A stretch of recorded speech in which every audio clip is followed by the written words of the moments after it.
India alliance में शामिल CPI ने जिस तरह से दावा किया है मधुबनी लोकसभा सीट को लेकर के, उससे आरजेडी के सबसे कद्दावर नेता और राजद परिवार के सबसे भरोसेमंद नेता की मुश्किलात बढ़ती नजर आ रही है। हालांकि ये बातें जो है खुद आरजेडी की तरफ से या सीपीआई की तरफ से नहीं की गई है, लेकिन तस्वीर हम आपको ये बता रहे हैं कि जिस तरह से इंडिया गठबंधन में सीटों के बंटवारे को लेकर के पार्टियों की तरफ से दावेदारी की जा रही है, उसमें सीपीआई ने यह दावा किया है कि मधुबनी की जो लोकसभा सीट है वो हमें दी जाए। उसके अलावा 2 सीट और है, बेगूसराय और बांका की सीट मांगी गई है। लेकिन सवाल यह खड़ा होता है कि आखिरकार जो आरजेडी के कद्दावर नेता है अब्दुल बारी सिद्दीकी, वो मधुबनी में लोकसभा चुनाव को लेकर के तैयारी कर रहे हैं। हमने आपको तस्वीरें दिखाई दी किस तरह से वो जगह जगह, गांव गांव, इलाके इलाके, शहर शहर में घूम करके कह रहे हैं कि एक बार हमको मौका मिलना चाहिए, इसलिए कि जो चुनाव पिछली बार हुआ उसमें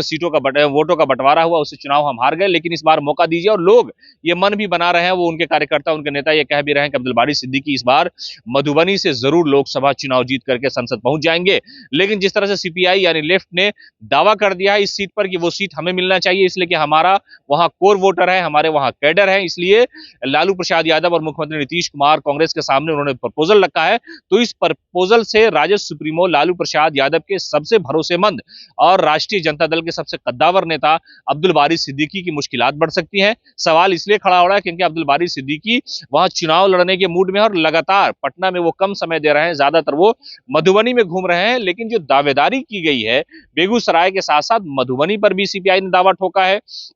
तो आखिरकार दिमाग में क्या चल रहा है, जहन में क्या है, किस तरह की जो सियासी प्लानिंग है, वो असल उस पर गौर करने की जरूरत है। इसलिए कि उस सीट पर दावा सीपीआई का है जहां पर आरजेडी के सबसे बड़े नेता है, सबसे भरोसेमंद लीडर है, और वो कहीं से अगर टिकट मांगते हैं तो राजद सुप्रीमो लालू प्रसाद यादव के बारे में कहा जाता है कि वो सिद्दीकी साहब को इनकार नहीं कर सकते हैं। लेकिन आखिरकार सीपीआई के मिजाज में क्या है, दिमाग में क्या है, किस तरह की रणनीति बनाई जा रही है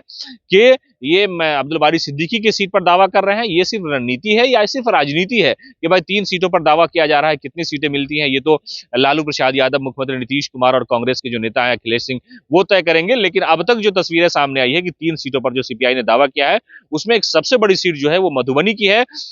और मधुबनी की सीट इसलिए चर्चा में क्योंकि अब्दुल बारी सिद्दीकी आरजेडी के सबसे सीनियर नेता वहां पर चुनाव लड़ने की पूरी तैयारी कर रहे हैं। वो लगातार कई महीनों से लोगों से संपर्क में है, लोगों से घूम रहे हैं, हर तरह की शादी ब्याह, मरण हरण जो भी प्रोग्राम होता है सामाजिक तौर पर उसमें वो शामिल हो रहे हैं। तो कहा यह जा रहा है कि आखिरकार वजह क्या है कि सीपीआई ने उस सीट पर दावा किया। अगर वो दावा किया है तो इसका यह मतलब है कि जो पार्टी के सबसे सीनियर नेता है आरजेडी के अब्दुल बारी सिद्दीकी, उनकी दावेदारी खतरे में आ सकती है। या ये कि अब्दुल बारी सिद्दीकी को आश्वस्त किया गया है आरजेडी की तरफ से कि आप वहां जाकर के मेहनत करें, तैयारी करें, हम आपको सीट देंगे ही। लेकिन तस्वीर जो है वो टकरा रही है राजनीति की कि सीपीआई ने दावा कर दिया है, सिद्दीकी साहब तैयारी कर रहे हैं। जो तस्वीरें सामने आएंगी, आखिरकार क्या मामला होगा सीटों के बंटवारे को लेकर के, वो सब हम आपके सामने लेकर के आएंगे।